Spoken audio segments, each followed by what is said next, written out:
non-QM and why is it becoming more and more popular, not just for investors? Before we get into the definitions and the terminology, let me start with a real moment that explains why this topic matters so much today. Earlier this year, I was sitting at my desk late one evening when a message came through from a couple who had almost given up on buying a home.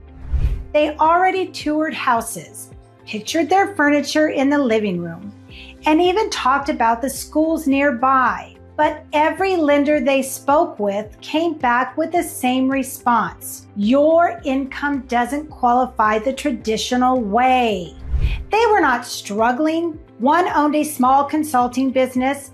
The other worked on contract and tech. Together, they earned more than enough to afford the home they wanted. The problem was not their finances. The problem was how their income showed on paper. When I explained that there were loan options designed specifically for borrowers like them, there was a long pause on the call. Then they asked, so why hasn't anyone told us about this before? That conversation is exactly why non-QM loans matter. Hi, I'm Kelly Arriaza, your mortgage and home loan expert with Nexa Mortgage. Today, I want to walk you through what a real non-QM loan really is, why it is becoming more popular every year, and why it is no longer just an investor strategy, but a powerful option for everyday borrowers. To really understand why non-QM exists, it helps to first understand how it works at its core, understanding the basics of non-QM loans. A non-QM loan, or a non-qualified mortgage, is a loan that does not follow the strict underwriting rules set by Fannie Mae, Freddie Mac, FHA, or VA.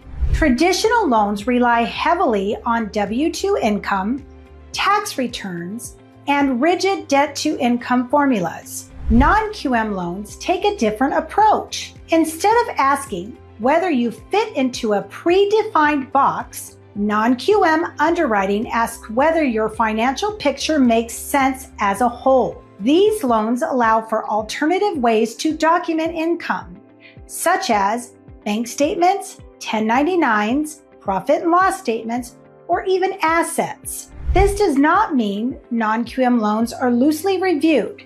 They are fully documented carefully, underwritten, and designed for borrowers who are financially responsible but earn an income modern, non-traditional ways. In today's economy, that describes more people than ever before. Once you understand how non-QM works, the next question becomes, who is it really designed to help? I recently worked with a business owner who had been profitable for nearly a decade on paper, though his tax return showed modest income because he reinvested heavily into his company. Traditionally, underwriting could not see past the write-offs. Non-QM loans are designed for borrowers whose income looks different on tax forms than it does in real life. That includes self-employed professionals, business owners, freelancers, consultants, commission-based earners, and 1099 workers. They are also well suited for high asset borrowers who may not show high monthly income,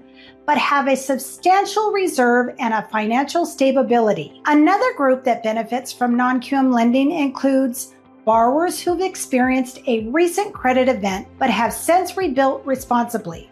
Hey, life happens. Non-QM guidelines focus more on where you are now, not then when years ago, and that happens. At this point, many people still assume non-QM is only for real estate investors. So let's clear that up. Why is non-QM not just for the investor anymore? Well, for many years, non-QM loans were mostly common and associated with the real estate investor, especially through the DSCR programs that qualified based on rental income rather than personal income. Investors still use these loans extensively, but the borrower profile has expanded significantly. I recently helped a first-time home buyer who worked as an independent creative contractor. Her income was strong, but inconsistent. Month to month, traditional lenders saw that variability as a problem. Non-QM lending recognized it as a normal for her profession. She was not an investor. She was buying her first home. Today, a large percentage of non-QM borrowers are owner-occupants and a primary resident buyer. These borrowers are not taking shortcuts. They are simply using loan products designed for how their income actually works today. So why are we seeing non-QM loans everywhere now? The answer lies in how the economy and workforce has changed over the years. Why non-QM loans are becoming more popular.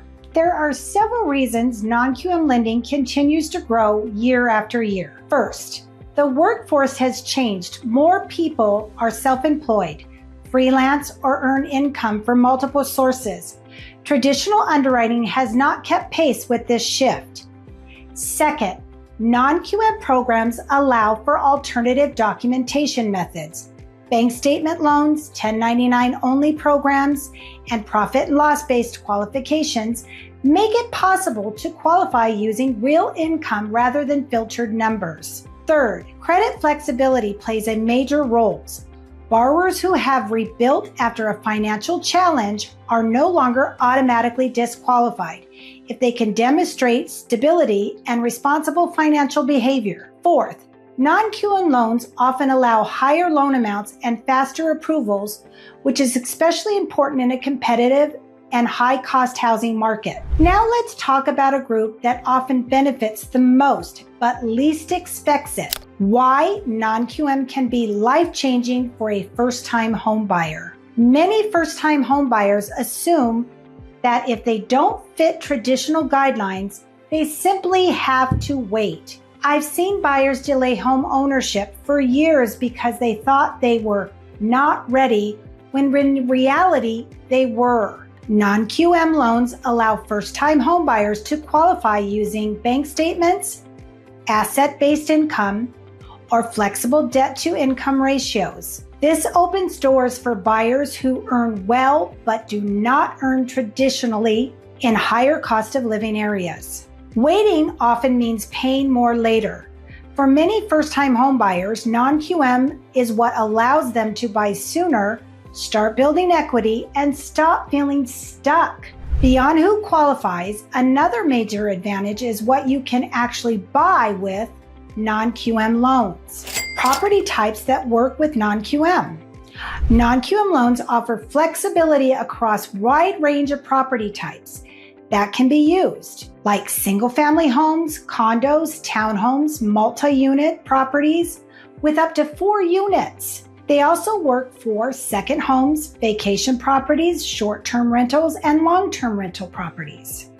I recently worked with a buyer purchasing a vacation home that also generated a short-term rental income. Traditional financing options were limited. Non-QM allowed the purchase to move forward smoothly. Of course, no loan is perfect, so it is important to talk honestly about the trade-offs. Understand the trade-offs. Non-QM loans typically have a slightly higher interest rate than traditional loan, and down payment requirements can be higher depending on the program and the borrower profile. However, for many borrowers, the ability to qualify now, buy the right home, and start building equity outweighs the cost and difference. The key is understanding the structure and choosing the right program with a clear plan. When used correctly, non-QM becomes a strategic tool rather than just a loan type.